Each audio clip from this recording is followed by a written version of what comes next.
YouTube, it's Carl More Music, and I'm back with another episode of More Mics Please, but this is the mix edition. So I was talking to a friend of mine who's a solid instrumentalist, producer, and I was mixing one of his drum records, and he asked me how I arrive at my tones, and then I was looking through some comments in the comment section of a previous video, and the topic of mixing and drum tones came up. So I just thought to myself, what better way to get in and describe what I do than to make a video about it. I will say disclaimer. My process and my methods work for me. And I feel like you always have to do some type of disclaimer on this platform just because there are varying opinions and experts that come in and will thrash and bash your video about. So number one, I'll just say it, like there are other ways to do this, and if those ways work for you, great. But I will say that I've never gotten a complaint from any of my clients, and I do like what I do and the results that I come up with. So if this works for you, then give us a thumbs up, share it with somebody, and we're gonna dive into a mix session that I have for More Mics Please. So I'm a hybrid mixer. I just believe in the best of both worlds. For me, with plugins, it's just the unlimited nature that you get. Sometimes with hardware, I don't have two options of a piece, but if I've got like an 1176 style plugin and I want to throw that on bus processing, I can do so with a plugin. And then with hardware, it's just the tonal quality that I can get. I feel like I can push some things a little bit harder before it starts to not sound musical anymore. And again, like modern day plugins are really, really good. So this is not to bash either or. Both have their problems, but both have their benefits. We're going to be taking a look at some drums from one of my covers of Yesterday by the Beatles. And specifically, we'll look at kick drum, and then we'll move on in later episodes to the entire drum set. But let's check out the full drums right now.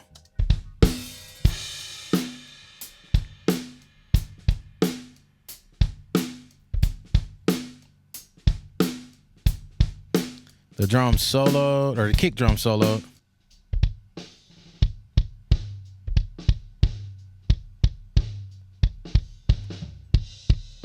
So I do like this kick drum overall. I actually like all the drums overall. Like it does need a little bit of tweaking, but I didn't track it with the front end that I typically use when I record because this was a remote session. Like I said, I do like the hybrid approach, and one of my favorite EQs to utilize when I'm going in to notch some stuff out is the Kirchhoff EQ. I hope I'm pronouncing that correctly. So initially when listening, I just want to pull out some stuff that I don't like before it hits the hardware. And I'll run through kind of my hardware chain as well. Let's listen. Like it's got a big beefy low end, and that's fine. There's no issues there. It's not too basketball-y. Kick drums can turn into like just an overinflated basketball. If you don't watch out for it. So I typically will just go in and find some areas that I don't like and pull those out. So let's check out some 200. And a lot of people don't like mixing in isolation. And I agree, like you do want to hear it in context of everything. But I do feel like if I'm notching out something, I do want to hear what that notch sounds like. And some say don't over exaggerate something like this and then try to go pull it out because that's automatically creating an issue. But I do feel like just listening to that, like that range, I'm familiar with that range. That took just a little bit of a blanket off. Let's A and B it. So with it out. With it in.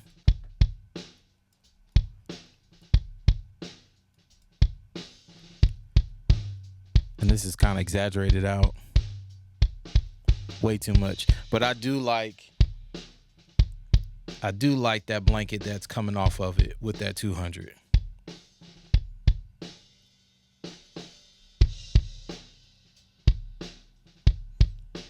There's already kind of quite a bit of clickiness in here. And I do like kick drums that have some click to provide clarity and distinction, especially for smaller speakers. You do want to hear some type of click. Like iPhones, I use a mono cube to reference my mixes, and I want to hear what the actual kick drum will sound like just to give reference and presence to the kick drum. And it's a lot of that already in here, and I kind of might want to notch a little bit of it out. Let's listen in context.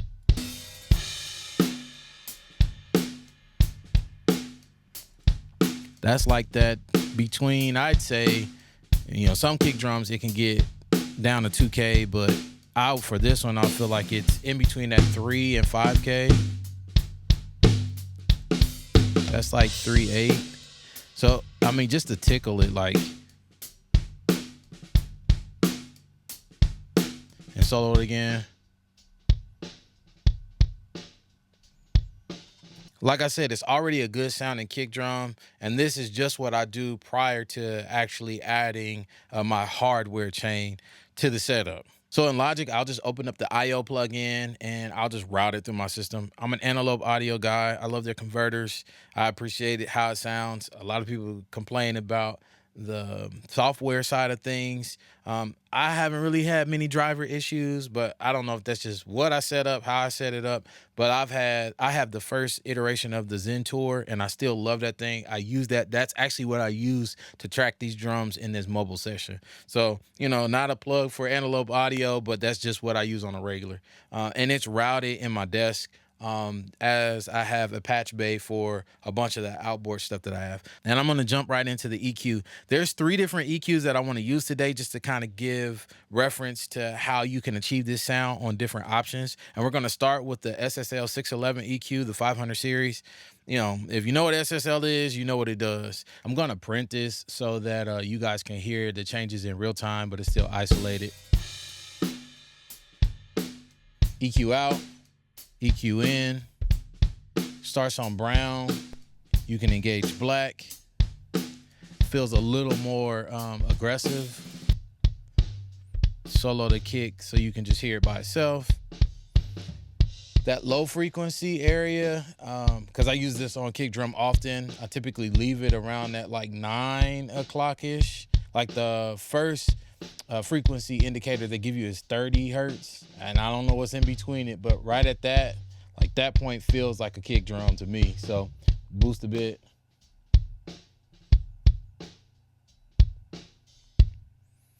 Let's take it out. In. So it gives it that thud, that thump that you want from kick drum. First thing I'll go to on kicks are low end and then top end. So I think the top is set to like 5. And that's some of the click. I know I had pulled some around like 2.5 or 3 earlier out. But this, let's just push a little bit. Help to give that thing some recognition.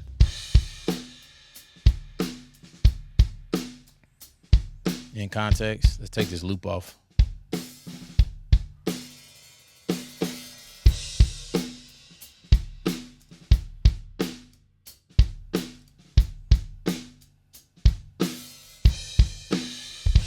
Go solo, take it out.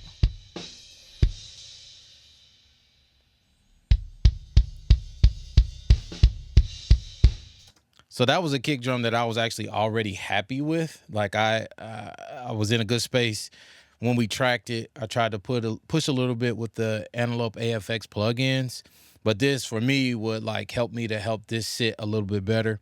Let's move on to the MR3 EQ from Harrison. One thing I will say about the SSL, it's got the detinted, like zeroed out sections right up the center at 12 o'clock. Unfortunately, this one doesn't have it. So, kind of starting point, you want to get it as close. I try to get it as close to the middle as possible because that's 0. But also the MR3 EQ has a high pass filter. So like if you wanted to filter out some of the extra low end, you could. The 611 doesn't have that, but let's see what tones we can pull out of the MR3.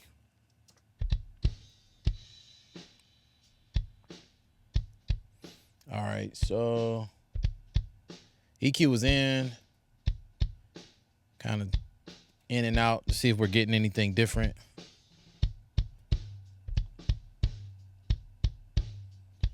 All the way down is 40.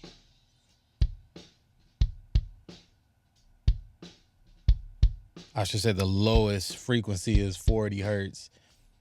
Go up a little. Because I feel like 65-ish, 60, 65, 70. It just depends on the kick and how it's tuned. But I do like how thick this low end is on this EQ. Again, I'll go somewhere up top.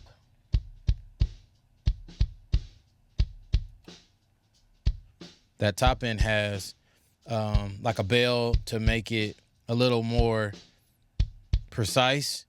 And then you can deactivate the bell mode and you're getting more of like a shelf thing. Let's take it out of solo, see what it sounds like.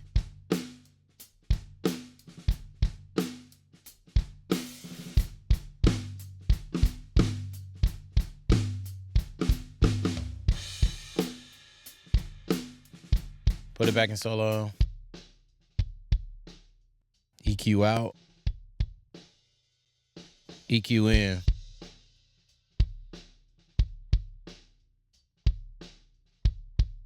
Find a little something ugly to pull.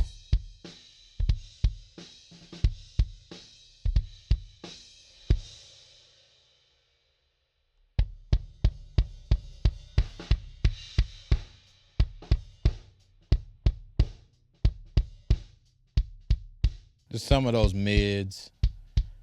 And you can make it a little more tighter, the EQ tighter on this as well.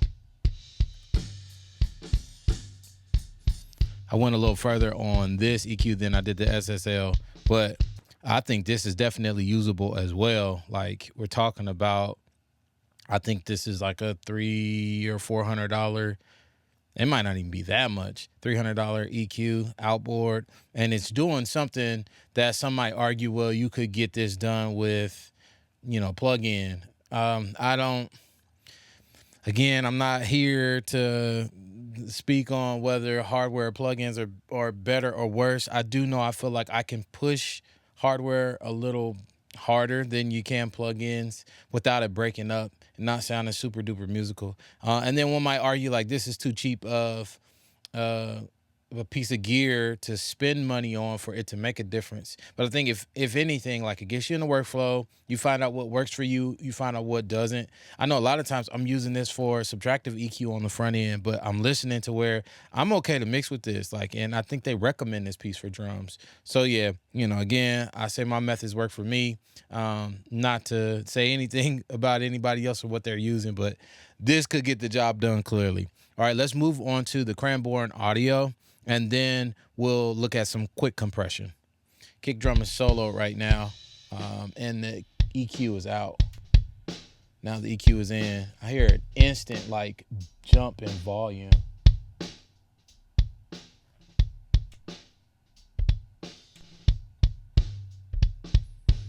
I do like that they have kind of up the middle zeros. It's not detinted, but at least you can see where zero is. So I did pull back some of the input. And we'll go down on this low shelf. The lowest is 20. Again, you gotta use your ears, and the highest on the low end is 420 or 450. It's 420, and the middle is 100. So let's boost.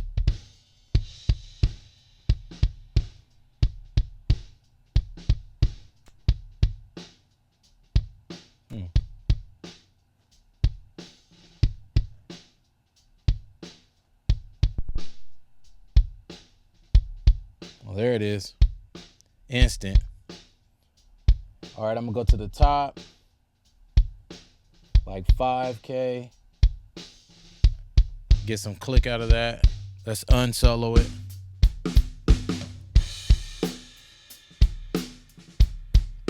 I should say take it out of solo.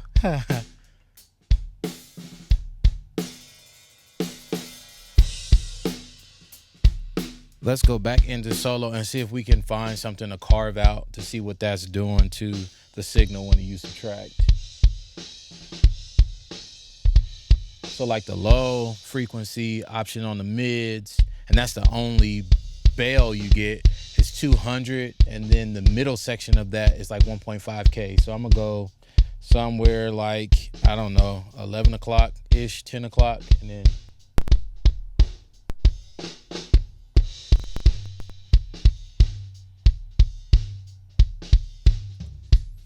take that out of solo so it's in context. Take all of the EQ out in the track.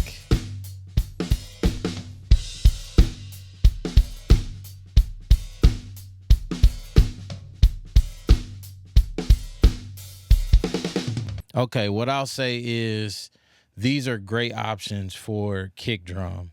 And again, there's more to this track than just the drums. You know, there's bass. I had keys and whirly, horns, guitar, and vocals. So, you know, there'll be other elements that occupy the frequency spectrum. But from what I'm experiencing, just in picking this option of a kick drum EQ, because I typically don't use this for that. I might have to make some adjustments and maybe use it as my tracking EQ. But yeah, that's the Carnaby 500 from Cranborn Audio. Um, Give it a try as well. Like I said, find what works for you. You can make good music, get good tones with a lot of this gear that's on the market, and you'll enjoy it. Let's move over to some quick compression, and then I think we'll wrap up this video.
All right, so now that I've got like a kick drum sound that I kind of like, what I'll do either at this point, sometimes I'll do it before, it just depends, but I will group all of my drums and start like top down processing.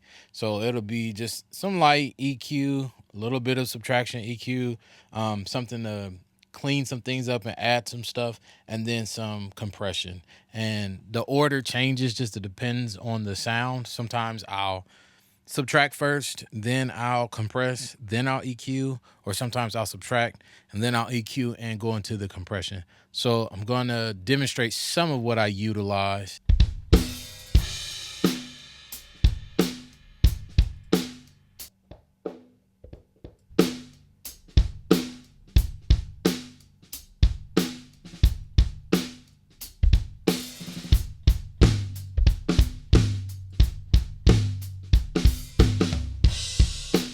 My favorite drum bus plugin is the drum strip from SSL. This plugin is super dope to me because it has everything that I want in my top down processing for drums. You can push a little low end, you can push a little high end, like that smiley face EQ type of ordeal. You can drive some of the saturation into those areas. Also the transient shaper to make it smack, because you want drums to smack. Like that's the ultimate compliment for drums, to smack. Even if it's like lo-fi, there's a smack element that I've heard in lo-fi drums. So like that's just a standard characteristic. I know that I look for it in my drums, and the SSL drum strip helps me to get there. So just gonna tweak a few things, play around, and give it an overall shape and tone, and then I'll follow that up with some type of decent bus compressor for the drums.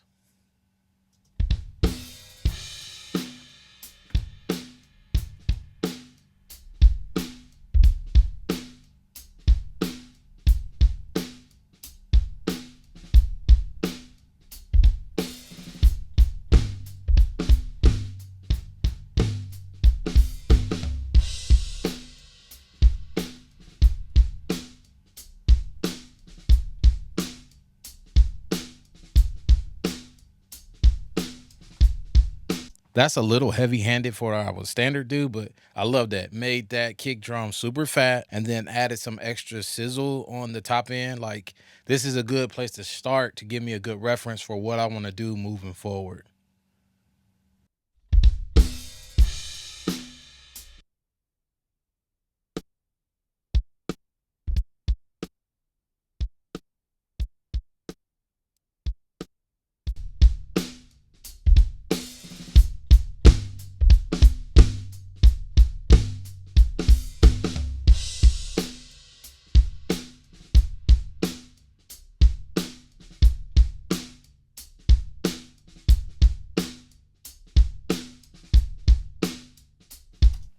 that would be perfect, like more than enough for the drums that I want to work on. I know it's clipping in the DAW, but that's because I pushed it all the way up. But like I like where that's sitting.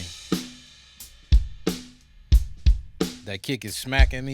I don't have any compression running right now aside from the compression that's on the kick drum. But like that right there, that's exactly what I want. Let's see the other kick drum sounds.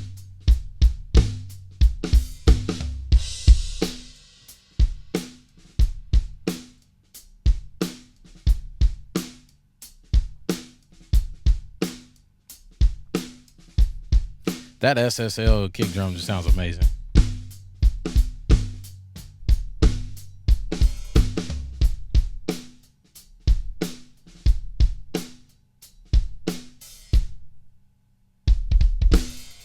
And I actually think the Carnaby works too with the SSL drum strip. So let's add like just some quick compression to lock it in.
All right, so I think that's a good stopping point for this episode. I'm gonna pick back up with the snare in the next episode. But yeah, I like all of these. I hope these actually showed you some options as far as what you can utilize to get better sounding kick drums out of your drum mix. I hope there's something in here that helps somebody. But until next time, please go out and make some good music. I feel like making music. I feel like making music. I feel like making music.